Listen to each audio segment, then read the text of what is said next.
and welcome to another episode of From the Pink Seats podcast. Here on the State of Louisville Podcast Network, we are the internet's first, best, and only podcast dedicated exclusively to the University of Louisville football program. I am producer Keith. With me, as always, co-host Vince Lococo, and we're coming off a victory Saturday where some people are sour about the way we got it done. And I feel like we're going to sort of be in that camp that it's like, maybe we're going to get some comments like, why are you not more upset? But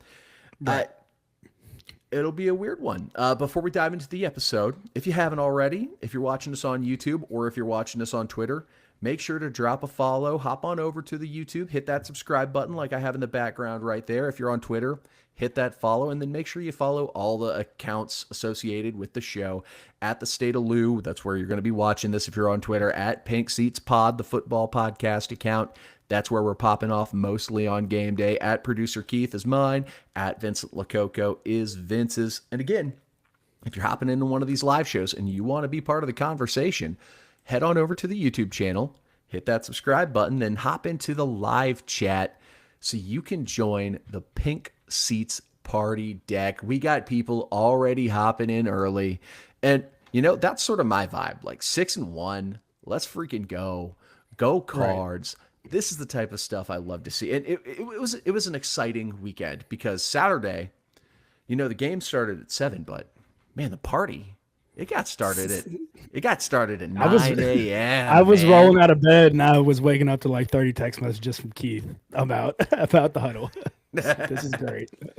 I mean, I was pleasantly surprised. A bunch of students were there. They got the band over there, had a bunch of the cheerleaders and dancers over there. A bunch of students. They had Jack in the Box breakfast. They had a station. They were passing out like sausage, egg, and cheese sandwiches. They had T-shirts everywhere. It was a good little setup over at the alley. I was a little worried when there was like a spittle of rain at like 8:45, 9:15. I'm like, oh God, is this really going to drive people away? But then we showed up for it. Coach Brohm was on super early, which I was shocked to see him doing any sort of media on game day. I was surprised to see him doing anything on game day. He seems definitely more of the type of like a hook a live mic up to me while I'm walking on the field type deal and not like a formal sit down interview. That was cool to see. It was cool to see Coach Kelsey out there doing interviews as well. I mean, it was just an overall cool vibe. I loved the setup in the alley. You mentioned that last week, Keith, that you were hoping they were set up there. And it was cool to see just the picture looked good in the background. I mean, it looked like a college game day with the crowd behind them. So it was fun. And I was pleasantly surprised for the game overall. I mean, stuff to complain about, but obviously stuff to be happy about. We got to meet friend of the show, Emac, finally in person, which it's going to be weird to say. I expected him to be a little bigger. Like I was, it's like, look, dude. Well, look, he's a Division I offensive lineman. And look, I get it. I'm a big guy. But if you're a D1 offensive lineman at a program like Clemson where he won a natty, it's like, you know, I expected you to be bigger than me. No, you're crazy. You could see the frame on his shoulders where his shoulder frame is like a brick house and ours is like squishy. No, dude is well put together. That's not what I was meaning. I was meaning like, oh, I thought you were going to be like, you know, 6'6", wider, even wider. Well, you should see Mekhi Becton in person sometimes. And then if you want to cite to like stop you in your tracks, all 6'8", 335 pounds of him will definitely impress you. I think that my opinion of that got skewed very early because I met Anthony Munoz as like a high schooler. And that dude is a freaking monster. So I was just like, Cam Newton in middle school getting off the bus whenever he was playing for Auburn. I went to that UK Auburn game, and I don't think I've seen a bigger human being. Yeah. Oh, I got to shoot the shit for like 2-3 minutes with Coach Jimbo Fisher. That was pretty cool. He was much nicer than I expected to the North Carolina program on his segment, so I got a joke in. I was like, you being nice to North Carolina, expecting them to give you a call, Coach? Oh And gosh. well, he's been putting it out there like he's more than willing to jump back into the coaching ranks. And he was like, I wouldn't turn the call down if they called. These guys are fools, in my opinion. Just take your money and run, man. You got your national title. Take your money, just sit behind the desk and have a phenomenal desk career for like 30 or 40 years and just ride off into the sunset. Why have the stress? Well, Why have it? I mean, the bug still hasn't bit hard. You could tell, like they were doing their Well, little I've got a little league football team. Me, you, and Jimbo can go start kicking some ass together, man. Well, Just don't do it, man. Just chill. like even just like Enjoy the your chalk, boat. even just like the chalk talk segment on the huddle, like Emac's kind of getting into it, and then Jimbo's really getting into it, and it's like, Yeah. that man is bored as hell right now. He wants to be on a sideline right now. Yeah. So, pregame vibes before we dive in, though. Had a great time doing pregame content again. Was lugging around the surf side, shooting some stuff with BSIM. Always a blast doing that. And it, like you said, was kind of a pleasant crowd. Like about what I expected. Right. The weather, I thought it was phenomenal weather for a football game. It But felt great outside up until like the third quarter. I got a little chilly, but I didn't have my sweatshirt on yet. Put my sweatshirt on. Perfect. Perfect. So no complaint. I mean, really very little complaints for me when it came to the weather and, pregame vibes and all that stuff. I mean, Keith, we won, but yes, there's definitely some stuff in there to clean up for sure. This is one of those victory Sundays that they go into and they're like, awesome, great. They're probably even a little bit more throw because they have stuff to work on. I was just gonna say, like, that's the sort of Sunday where the coaching staff is thrilled. It's like we get to win, and I get to lay into my guys for screwing stuff up. This is the best. Exactly. It's always better to learn from a win than from a loss. So, Right. high level observations. You want to go O to D or D to O this time? Which way you want to go? Just go offense, defense, because that's how everybody Okay. says it. Okay, so offense, and you know what? This kind of plays into it. We were able to run the ball again. Like now, That was granted, awesome, man. this is a Boston College team where we expected to be able to win in the trenches. We're able to bully them around, but it was also a game where the running game had to be good because the passing attack was pretty pedestrian. And one worry that comes up, and Naughty in the party deck brings it up.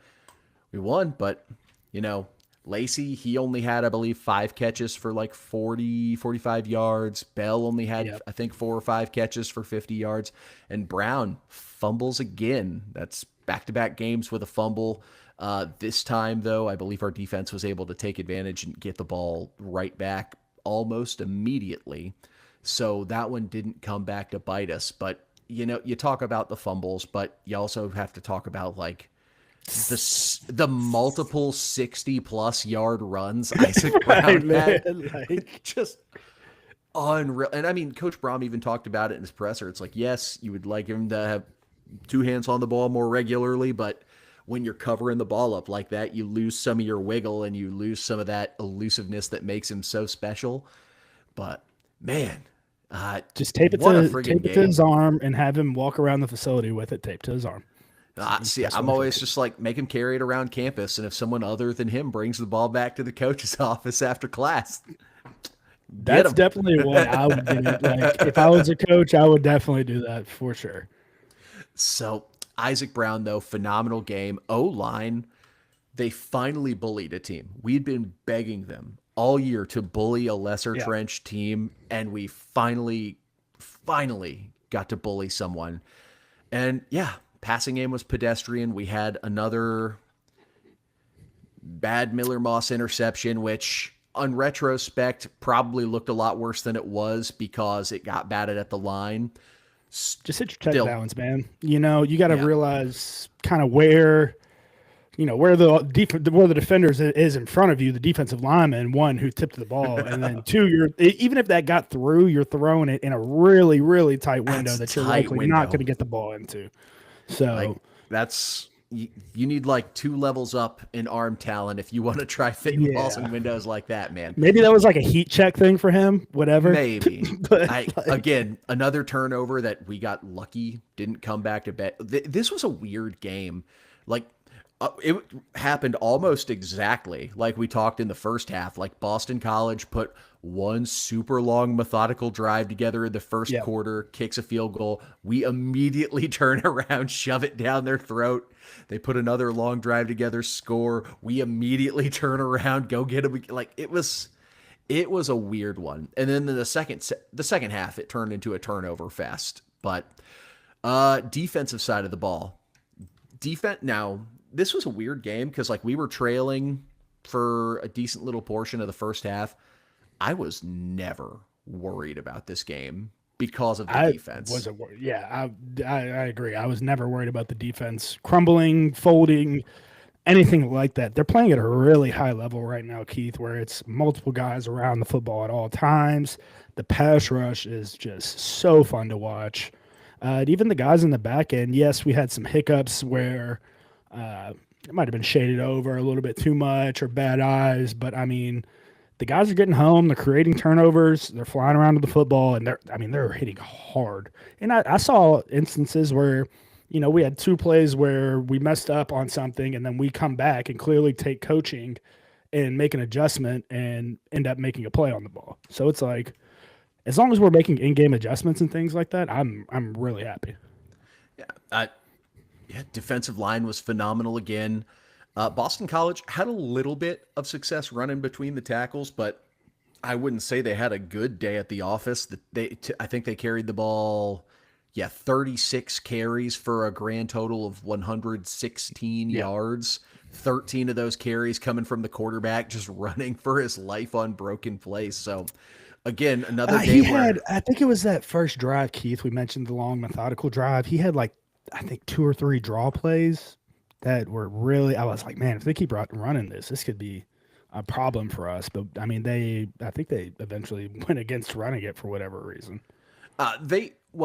we were ahead, so they had to, but also they did a really good job with that opening script of mixing things up, mixing up Right. inside and outside plays. Like Bill O'Brien, dude's a gamer. But also, this was, I believe, 46 attempts, the most Grayson James. Granted, second start of the year, by far most attempts of the season. He only attempted 28 passes against UConn, and they got their teeth kicked in that game. So we really squeezed Boston College and forced them into being more one-dimensional than they're comfortable with, which is how we win on the defensive side of the ball because our interior D-line has just been so damn Man, they're good. fun. They're fun. Ever since I think you brought it up early, Keith, like first, second week of the season. I mean, you were even talking praise about the 2 guys, Conga and Jordan before the season even started. Yeah. So like, I mean, this. I got to give you tip my cat to you. Tip my cap. You've been calling for them since the very start. So I mean, I ain't doing nothing. I'm just watching good football players be good at football, man. it's fun, man. Good D-line play is fun. Oh, for sure. Speaking of which, like, we'd be remiss not to talk about the edges. AJ Green played a really good game. Unfortunately, I don't think he got any big sexy stats. Wes Bailey with 2. I think he should have had 3, but they ruled James down at the line of scrimmage on one early in the game.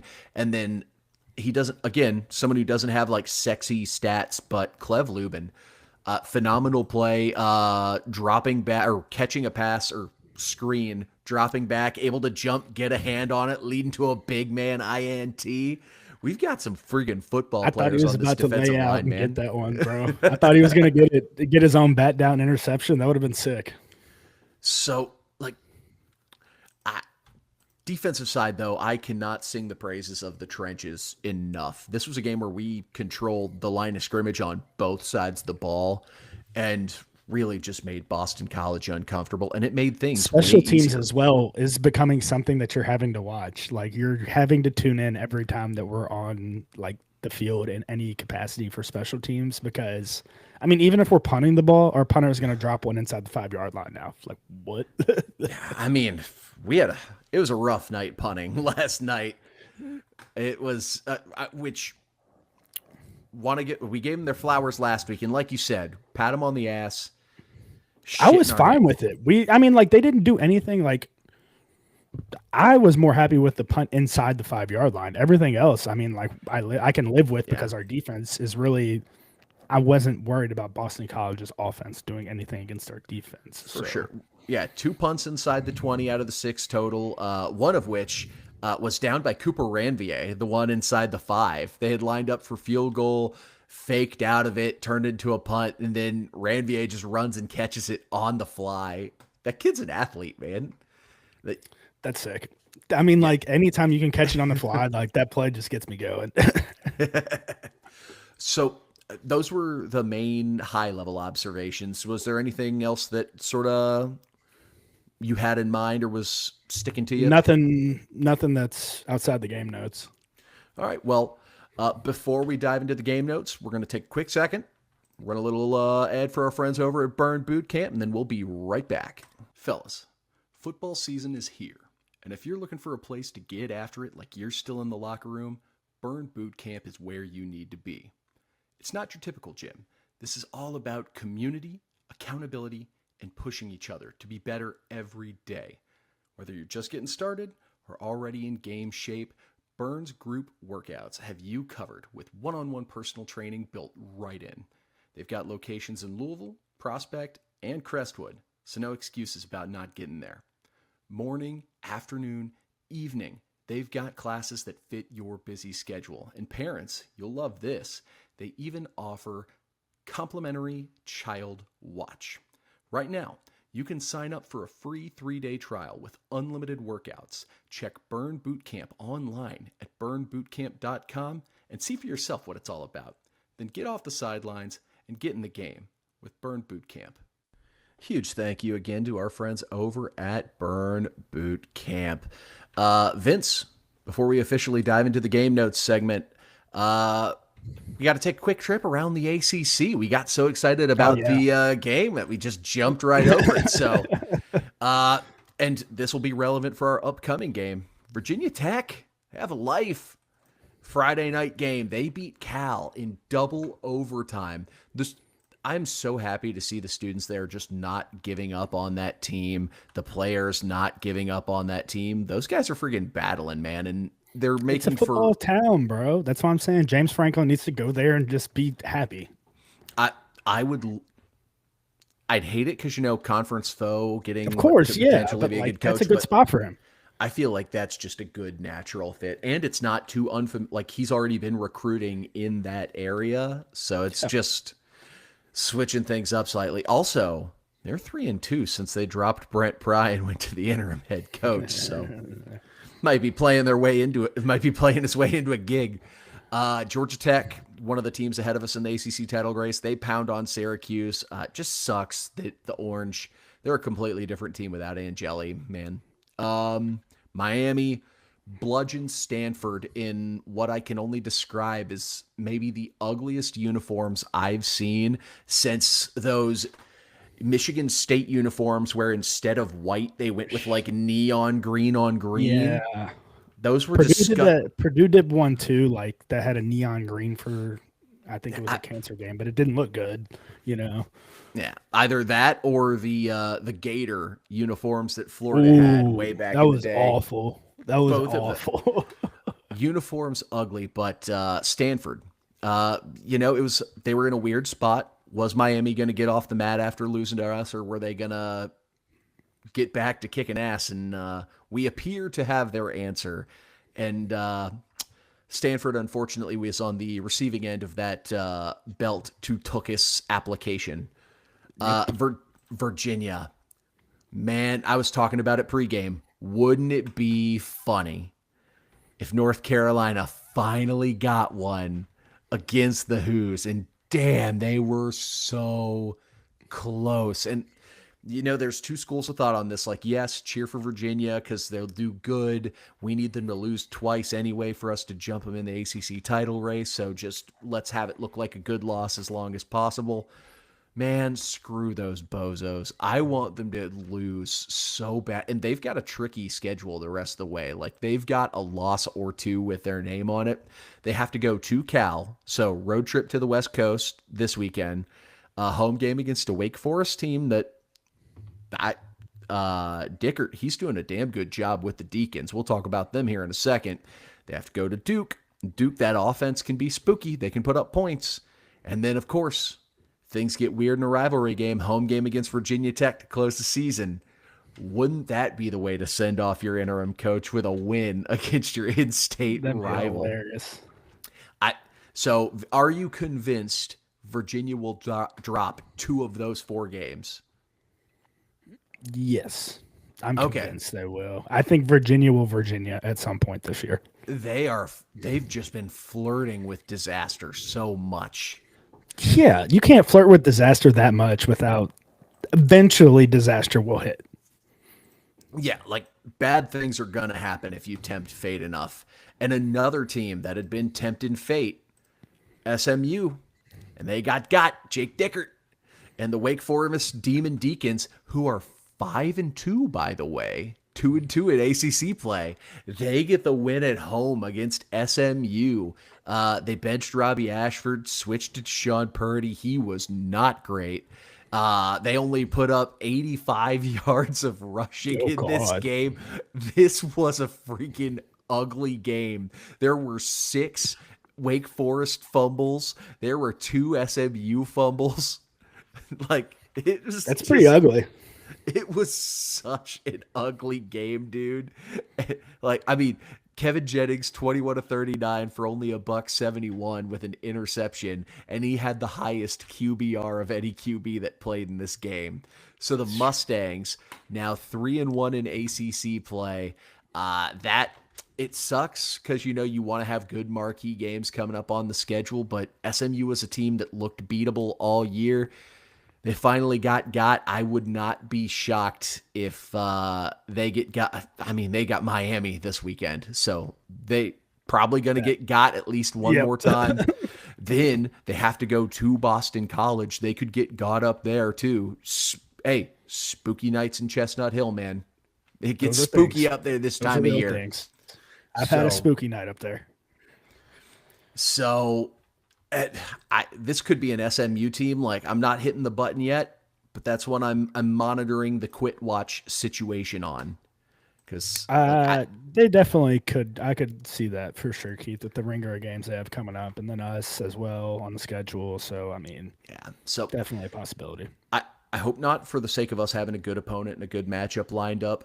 But yeah, for sure, you never know. And then Pitt, we may have inspired potentially one of the greatest turnarounds in college football history. Pitt going away from Eli Holstein to that new true freshman QB. They're a wagon now. And that wagon ran over NC State. I didn't even think NC State played bad, but Pitt just going nuts. I believe you're welcome, Pitt. Yeah, the Hollywood Schmothers, only 8 carries, got 86 yards on those 8 carries, but Pitt was ahead so much in this game that they just had to abandon the run game and force CJ Bailey to throw it 40 times. Yeah. And he still threw 3 touchdowns and no picks. That's the crazy thing. NC State played good and still got their asses whooped. That, yeah. It happens sometimes, man. Imagine being on a Scott Satterfield team where you outgain all your opponents and still eventually find a way to lose. Man, that Pitt team, we got them at the right time, because that's slowly turning that's going to look like a really good win for us at the end of the year. So I agree. So with that now, that's going to take care of the Around the ACC segment. Let's dive back into the Boston College game, and let's take a look at the tape with Vince's Game Notes. Vince's Game Notes are brought to you by, insert sponsor name here. If you want to sponsor Vince's Game Notes, you know who to reach out to.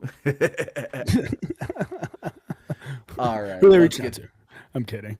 What we need right here, we have to go now on the edge. This is a screenplay, right? So, Keith, you can hit the next one. You can see it right here. As soon as he turns, you want to go. And we're still sitting there flat-footed, kind of waiting on the play to come to us. And notice how I had that circle a little bit out in front of the receiver, and that's because, like we said last week, you want to go where he's going to be, not where he is at. So hit the next one, Keith, and I believe we'll be able to see it played out. So you go now, and you likely get a better angle on that because the corner's doing exactly what he's supposed to do and forcing the play back inside to you. Now it's up to you to make a decision. As soon as his butt turns, you have to go. Yeah. One more time. Just make the tackle, Antonio. I can't be mad. You had a good game.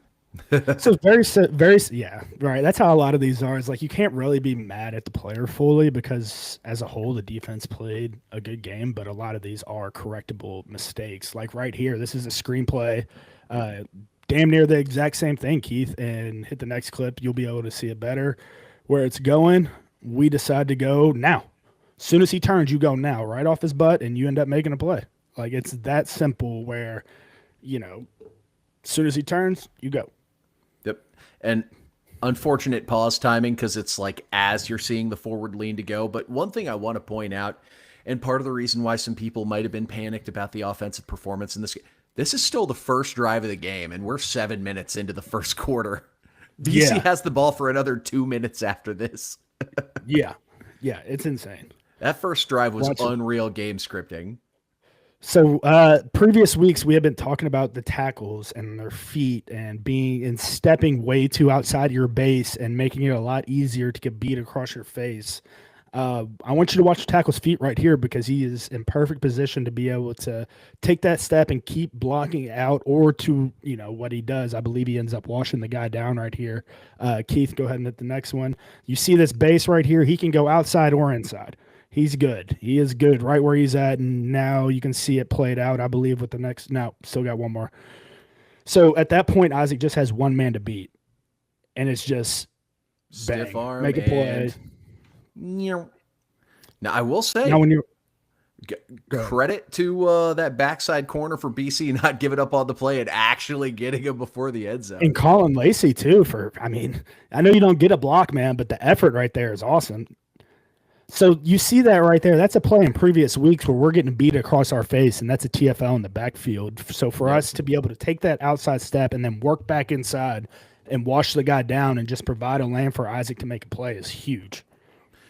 Yeah, and let's go back to it one more time.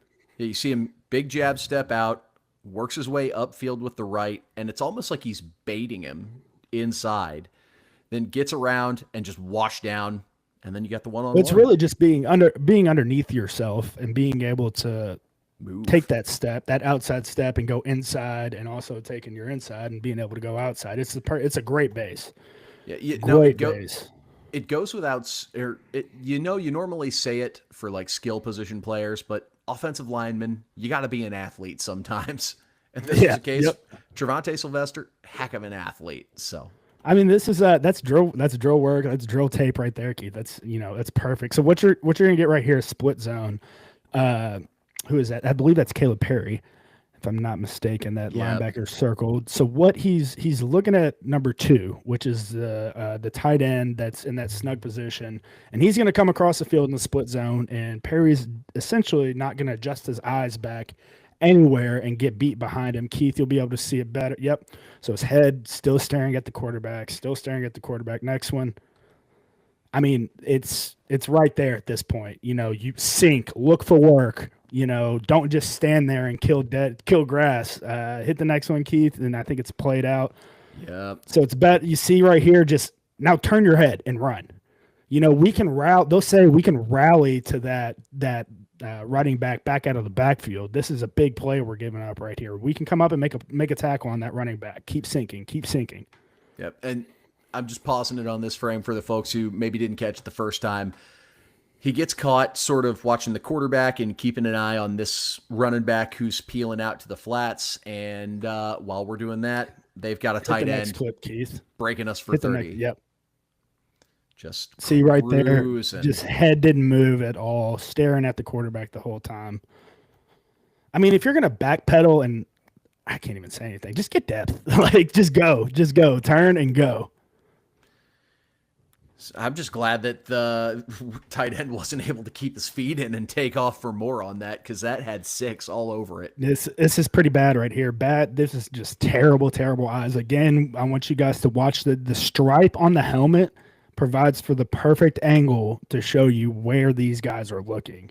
We used to put stripes on helmets in practice, on practice helmets, just so we could see where your head would be during practice film. You can see it right. I mean, there might be another back angle of that, or it might be played through. Yeah, right here is the worst one out of all of them. Where is your head? What are you looking at? 9's taking the back or tight end coming out. Okay, so now my question on this, because I saw this play and was thinking a similar thing. What is, I believe this is Mac, supposed to be doing in this? Because if backer is taking back who's peeling out, or We played all the way through. Ooh, I'm trying to lead the audience. Yeah. One has running back, and one of them is supposed to be taking that back. Regardless, neither one of them are supposed to be on that guy on 11. All right. That's just terrible eyes. Where are we at with number 6? So I loved this with Miller and Lacy. I liked Miller being able to navigate a pocket. It felt like he did that. You know, people were giving him crap saying he didn't look like he knew what to do with a clean pocket. Blah. I thought he looked fine. You know, he made that one piss poor decision with the football where he threw the interception that we'll get to. But like plays like this right here, I thought were awesome for Miller Moss. Play it out, Keith. Great job calling Lacy right here, like we've been talking about. If you're looking, you're booking. Lacy knew there was nobody on that side, so I'm going to go ahead and flash my eyes to Miller. I want the ball now. At any point right here, Miller could have thrown the ball, and Lacy was ready for it. Also, want to give the O-line, and I believe it was that Skinner in protection, or no, was that Braxton on the I couldn't tell. blitz pickup? Oh, Kariski. Good blitz pickup, 6 rushers, and yes, pocket gets collapsed, but you give the quarterback a clean lane to get out of. When the opposing team's sending 6, this is what your quarterback has to be able to do. Yeah, that's great, bro. I mean, that's can't say enough good things about that one. Right here, we have the switch route. Man, as soon as he turns, you got to get hands on the hip and start washing in towards the sideline. You'll be able to see it better. Hit the next one, Keith, next clip. Right here, that space that I have drawn in between should not be there. Ideally, he is right there on the hip, driving him closer to that 30 and then eventually closer to the sideline, making that a tougher throw for 3. Instead, we have what we have where it's a big play down the field. Great ball, great catch. I mean, the coverage wasn't necessarily that bad. Yeah, that's a damn good football play. I'm just saying where we could have corrected it is right there, take the space away and keep shoving him at the hip to make that a harder ball to throw in general. Also, I'm going to give Grayson Jennings some flowers here. Look at this pressure in his face right now, and he's able to throw a dot. What a ball, man! Yeah, it was a dot. It was a dot. Great catch, bro. I mean, you can't. It was a good play. It was a good play. You throw your arms up, good ball play. So right here, I loved how we played D-line, man. This is just violent D-line play. Beat your guy and make a play in the backfield. Let it ride, Keith. There's nothing really pretty or nothing to this. Just beat your man, make a play, wrap up, and sling his ass toss. Yep. Pretty. That's how you finish a football play right there. Yeah. Now, granted, you want to drive him into the ground, but, like, let the quarterback know, hey, it's going to be a long night for you. Oh, for sure. And those hip tosses are just as satisfying, and you get penalized usually less often. Yep. So right here, guys, watch Pete Niagara. I don't know what it's been with this offensive line the past couple of weeks, but, I mean, they've been doing a good job on the run. And, Keith, remember weeks prior we had talked about how it seemed like they're hanging on to this double team too long, and they're not working up to the second level at all. So right here, you're going to see Pete realize that the guard has, it looks like a 3 technique on him. The guard can take this 3 technique he's got him, which he should be able to take the 3 technique right there with how they're running this play. And Pete does a phenomenal job of just getting second level. I believe this is 1-2. Hit the next clip, Keith. So coming off the chip, looks for the eyes, finds work. I mean, it's great. And just open field space right here. We get a big block on the outside as well. I mean, hit the next one. Watch it ride out. This is a great block on the outside too. Just that little chip right there does so much. Yep. Pete does a Which, phenomenal job. Pete Niagara this is a play where, I was expecting this all year from Pete. yeah. No, it was a nice coming. And Pete, man, he had a hell of a game. Seemed like I found him all over the place. We ran a couple of plays where we were pulling the center and you see him 20 yards downfield looking for a block and trying to find someone to hit. That's the type of shit that gets me fired up in a good way. I love this right here from Nate. I had that little Y drawn out with the two dots going because Nate has most dangerous man. Nate doesn't necessarily have the guy over top of him or whichever one of them. Specifically, Nate has whichever guy's going to pull his trigger first so that we can get more yards. And Nate gets a 2-for-1 block. You got love for 2-for-1ers. It's the best blocks in football. You see him right there being able to break down and know, okay, I can get either one of these two guys right here with where I'm at. And he's in a great football position, and Miller makes a pitch and catch toss, and we ended up getting some good yards out of this. But watch the block from Nate once played all the way through. Bang, 2-for-1 right there. Yep. I say 2-for-1 because 2 is likely, or 20, one of those two guys. 2. Yeah, 2 is likely making the play on that if you don't just get in his way. Yeah, and he's making the play probably 10, 15 yards earlier if you don't get a hand and push him off his angle and make him take a longer pursuit angle to make a tackle. Yep. Right here is I would love to see Miller Moss do more of this, man. If nothing is there, F it, I'll do it myself, take off and run and get as much as you can. And right here he ends up, getting a good opportunity to run one in for a touchdown. So nothing really to it, just being able to navigate a pocket, find open space. Great job right there, getting in the way, 3. I mean, it's a good play for Miller. Great job just navigating and taking what you can get. Yeah, because there's nowhere to go. There's a check down that's at the line of scrimmage with the defender right there, and you don't really have a throwing lane. Everyone else covered up pretty well. Climb the pocket, find the open lane, and find pay dirt. Yep. Lamar Jackson right here. All right, so I love, again, the tackles blocking. Film Keith will tell you to take the inside on these tackles all day, right? And I'm sure these tackles know that by now, so just take your step. Don't be too wide in your step and wash him down if he's going to take that inside, and that's exactly what we do right here. I have – who is that? Is that Chris Bell on the outside as well? Looks the like receiver. it. Yes, this block right here, man, will get any wide receiver coach fired up. I'm sure Coach Branch was going crazy. You see right there what I had, the line I have in between his feet, just perfect shoulder width, being able to go outside, being able to go inside. Look at Chris Bell already eyeing his target, that demon. He is already eyeing his guy down. Hit the next one. So first clip, watch the tackle, bang, and then watch Chris. Bang! And it's always 2. Rasheed Miller just gets a little bit of a bear paw on 2 at the second level. It's not a ton, but it's enough, especially if you got a back as fast as Isaac. Right there, just a little push. Oh, my God. And Chris Bell just went off the ropes and just clotheslined that dude. I love it. I love it, man. New dance move from Isaac there, too. God, that's just great. That's just manhandling somebody, Keith. Where are we at? Good ball from Miller. O-line gave Miller plenty of time to throw here. Takes a drop and absolutely just drives on it. This is something I think, Keith, we've been talking about since game 1 that Miller excels at, is in between the hash throws like this. Yep. This was just a good ball, good route, finding open space. Yeah, just look at that pocket. Good job, O-line. Clip that. Hey, positive Keith. And then, zone beater. Beats the cover 3, finds a nice little zone between the safeties and the linebackers. Too easy. Yep. So off the positive, back to the negative. Back to the negative.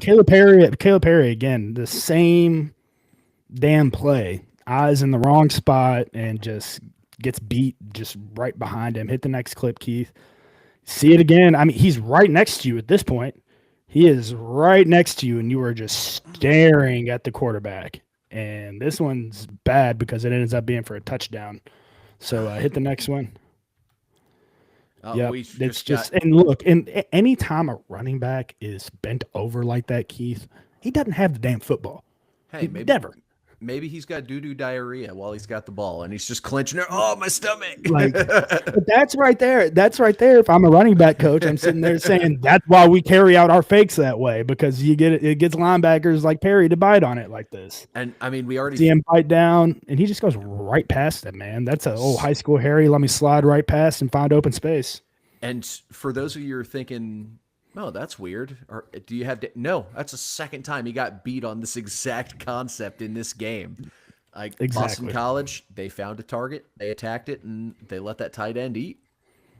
Yep. All right, so this is the perfect way right here. If you're going, I have Caleb Perry circled again. If you're gonna have two F ups, you better come with the big play. And Caleb Perry delivered right here. You can't get frustrated. You can't stay down. Play the next football play. Take your coaching from the sideline. How can I implement it on the field whenever I get out there? Great job right here, pulling your trigger and just delivering a nasty hit. I mean, head across, drive all the way to the ground. The most frustrating part of this play was the premature whistle. Gets his head across, ripping at the ball, is able to rip it out. And the worst part is the ball is already long. I'm going to see if I can pause it exactly when the whistle blows.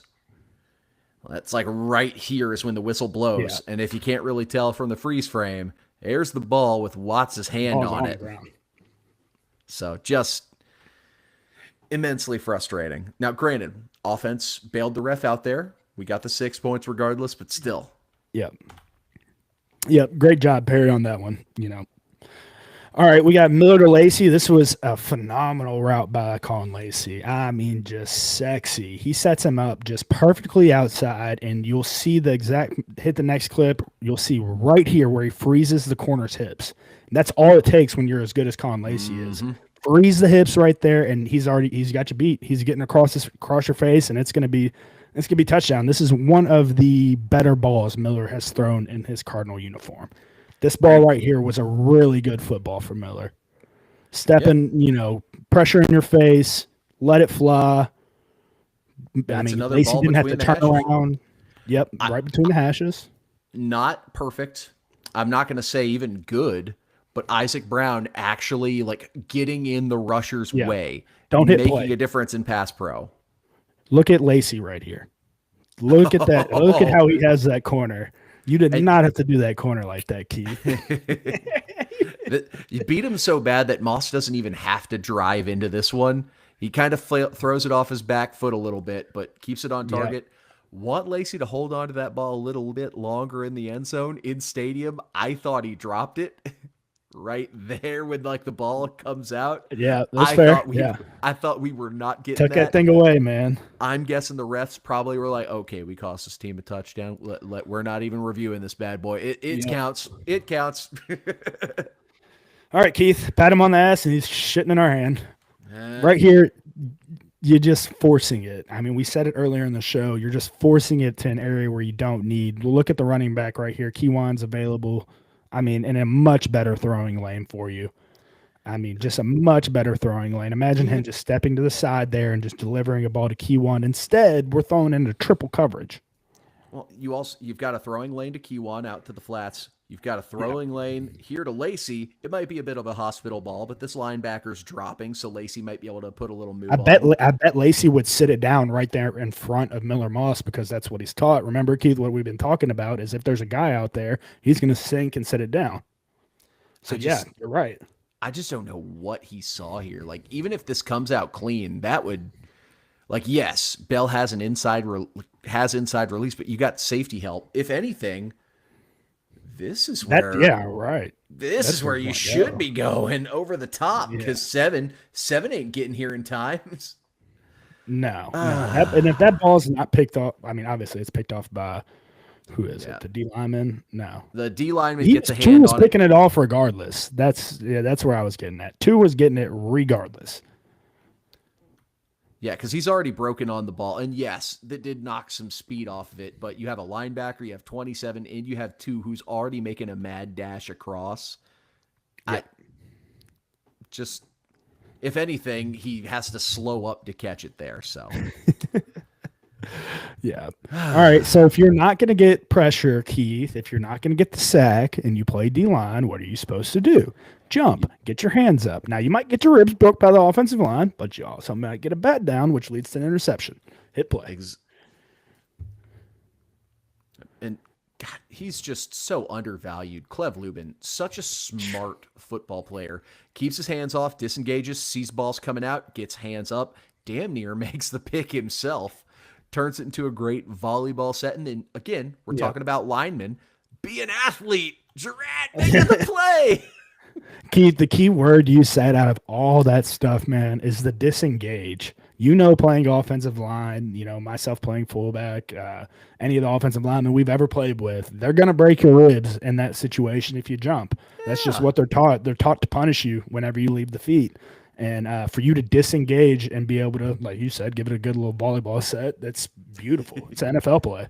Yeah, I mean, just if you want to laugh for yourself, look up punish jumpers on Twitter, and you're going to find some fantastic highlight reels of some D linemen that don't disengage and get their hands up, and bad things happen. Or Dennis Rodman punishing jumpers. That could be also a thing that shows up. Great job. Such a smart football player, man. On to the specs. I loved this punt right here. I talked about it before we got to the game notes, and I just wanted to highlight it, man. You got to give the special teams a shout-out. Yeah. Also, right here, Ranvier, on the fly, he gets downfield and catches this. I love that you pointed him out. I was struggling to look for. There Kid's got wheels. Go. He knew it. Oh, my God. He didn't give two shits about any of those blockers, man. Just watch him go. His head just turning. Oh, I can get it. Hell yeah. Yeah. Swaggy Coop. Doesn't give a shit about that. Doesn't give a shit about that doink earlier. Also, resiliency to come back and stroke another one right through the uprights from like 45 after that. Like, had a good game. This was a great sack. Having your eyes on the quarterback, you're getting upfield, right? And if you're too far upfield, just come right back and work back down to the quarterback. Keith, at the next clip, we'll be able to see right here is the point where he wins. It is just that quarterback is standing there like a damn statue. It's like he's about to get ready to get teed off on. Love the hands right here. You can see 17's whole number, his whole back right now. That's how violent in this rip Wes Bailey is. So, just great job. Yeah, and this is, I'm going to jump back one. This is a full bore max protect look. Yeah, he's on the tight end. Running back comes up the middle. He's helping, so you have a double team on the inside. You've got one here, and then you've got three blockers for AJ Green and for Clev Lubin. And this is what our rush package makes it so special. You can't double team everyone. If you double team in Clev, then guess what? You're leaving a one-on-one with either AJ or Wes Bailey, and you damn sure, I wish I had the confidence in anyone the way Bill O'Brien or Grayson James had confidence in that tight end for a one-on-one against that mutant, because that was a bad decision. You're never going to win that, man. This is a great pass gets rush. Taken for a ride. Great pass rush. So right here, Keith, this was a point where Caleb Perry took coaching from the past 2 or 3 plays where we had pointed out where he got beat, a guy sneaking behind him not turning his head, him not getting to depth, to whereas he takes coaching from the sideline, likely got his ass ripped, and he goes and applies it here in the game in adjustments. So hit the next clip. We start mugged up on the line, and we drop back, and you can already see his head is turned looking at the 2 receivers that are running routes in front of him, getting to his depth, already dropping to his depth. This is great job right here. Next one, Keith. Great job. Right in front of him. Now 4's running a little bit free. We can rally up and make a play to that. But right here, we're at our depth, and we're not getting beat behind us. And he gets hands on. Exactly, and it puts you in the perfect position to make a play for an interception. So that's how you take the coaching, the plays where you have clearly messed up on, and turn it into a positive play. I noticed it on my rewatch, but I just love that you were able to clip it here. 4. Yep, that's me. You're probably wondering how I got myself in this situation. Oh. It's like the perfect ridiculousness chair fold. Luckily, my neck broke my fall. Yep. Luckily, my neck broke my fall. So right here, this was, man, I would have loved for the safety. It's a cover 3 beater, Keith. This was just a straight up cover 3 beater. They ran it down the seam. You would love for your safety to be a little bit more towards the hash right here to make a play on it. But like, we're locked up likely. The corner's likely locked up with that number 1 receiver on the outside right there. And I mean, it's just not good for us. TJ gets light hands on, not enough to where it really does anything. You see the safety in the back end right there. I would love for him to be a little bit more towards the hash, but again, this looked like a beater. And again, I think this is another one. Yeah, Grayson James, just great throw with pressure bearing down on him too. Like, look at that pressure in his face when he's delivering this throw. Yeah. Wouldn't it be nice? I gotta get a shot off every now and then. Yeah, that's fair. All right, so last one right here for the game notes. Offensive line, great job. I have the whole offensive line circled. They create a hole right here that Keith and I could have held hands and ran through. Like, it was phenomenal. Great job blocking by the wide receiver, springing a big run. That's how you get big runs. Hit the next clip, Keith. I mean, that hole is freaking huge that Kiwan's about to run through. Great job him realizing, okay, cutbacks there, bang, right down the middle of the pipe. Linebacker was over-aggressive, filling over the top and just... Stick a foot in the ground, get north and south. Yep, that's just a mature play from I would say, younger ball player. What, 3rd year for Kiwan now? So yeah, something like that. Now, I have it circled right here because we start this block at the 50, and at the end, I want you to see where he ends up. Like, I think it's a good 10 to 15-yard push. Got him there, engaged at the 50. Yeah, we're going for a ride. That is just beautiful, man. All right, my one critique: BC's out of timeouts. Slide and knee it out. Don't give them the chance to get the ball back. Fuck that. Fuck that. Score. Foot on the throat. No, Keith. None of that soft shit around here anymore. Score. Go score. You know, let's at least watch the score if we're going to talk about scoring. So, but I mean, not giving them the ball back and suffocating them to win, I think is pretty aggressive. But you know what? The kid deserved a big touchdown pop. He's been busting his ass. He's been banged up a lot this year. So you hear that, Kewan? Keith Arutoff didn't want you to score. You hear that, Kewan? I did, though. I want you to score lots of touchdowns. He doesn't. Keith doesn't. I want him to score when we don't have a lead with less than 2 minutes left and they're out of timeouts. I want him to score every time it's the football. That was fun. I had fun rewatching that. I didn't think I didn't think the game was as bad as people really thought it was. You know, it was. There definitely had its moments, but like we talked about, Keith, this is a game the coaches are likely licking their chops because they get to celebrate the win, but also have plenty of coaching points to go over whenever they come into the film room. For sure. So always good to coach a guy up after a win. So last little recap segment for the game before we get things taken care of. Helmet stickers and MVP. So helmet stickers, O-line as a whole. Like, we'd been challenging them all year. Go out and dominate a team that you're supposed to dominate in the trenches. Now, I don't know if it's just something magical about Trevante Sylvester actually being back, but the O-line actually went out and dominated a team that they were supposed to for once. So stickers all around. Pete Nigra especially, man. He was all over the freaking field bullying dudes that game. I mean, one, chewed him out a little bit in film study, but he made a couple of big plays. Caleb Perry. So I wasn't sure if you were going to give him a sticker or not. That one kind of surprised me. Yes. I mean, like, yes. The 2 plays don't make or break your whole game, right? It's all about how you take those 2 plays and imply what you've learned the mistakes you've made into the other 50 plays that you have to play throughout the course of a football game.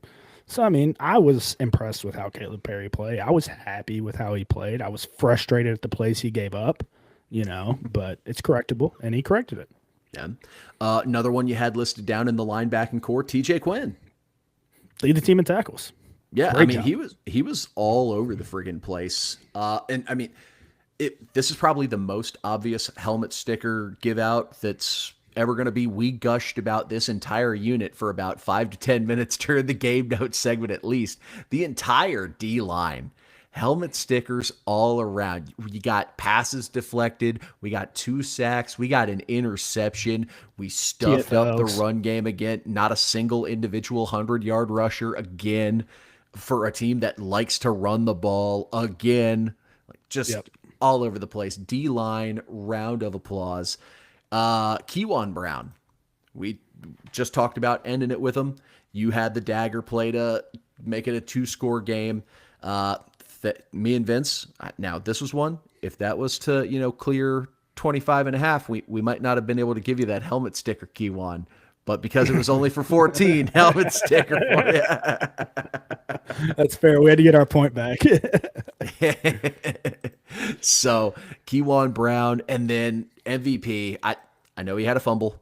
We got to work on it. We got to coach him up. But the dude hit 2 massive home run carries and had over 200 yards on 14 carries. Isaac Brown, MVP. Hell of a game, good sir. It's just a completely, like we talked with Emac, it's just a completely different team whenever he is on the football field fully healthy. Just completely different. He turns these, what? I'll show you here in just a second. Oh, I saw that when it was happening. Yeah, I mean, like, I'm not the only one. Keith, get out of here with that soft ass shit. Get your ass in the end zone. I love that. But no, Isaac Brown, phenomenal game. Any last second thoughts, observations? I know this is a very common sentiment from the fan base. They just want to see more consistency from the quarterback. And I think at this point, what you see is what you get. Like, you can't ask him to do too much. He's like, I don't think he'll lose you a game, but I don't know if you can completely rely on him to go win it. Just be game manager and let's make the most with it. Yeah, I'm same boat as you, Keith. Yeah, so next time you see us, it will either be Wednesday or Thursday. That's still being ironed out. We'll post it all over the socials when we get that confirmed. You will see us here in the Digital Currents Corner studio, which, by the way, went there last Friday again, got a burger. Oh, my God. Nice. I'm addicted to the Currents Corner. It's now that the temperature's finally like in the 40s and 50s, it's Currents Corner chili season. Can't freaking wait to get in there. So I'll see you over there. Yeah. So Wednesday or Thursday, we'll be in the Digital Currents Corner studio for our preview episode for the Virginia Tech Hokies. And it's a game that we were a little worried to start the year. Then we were like, oh man, okay, sweet.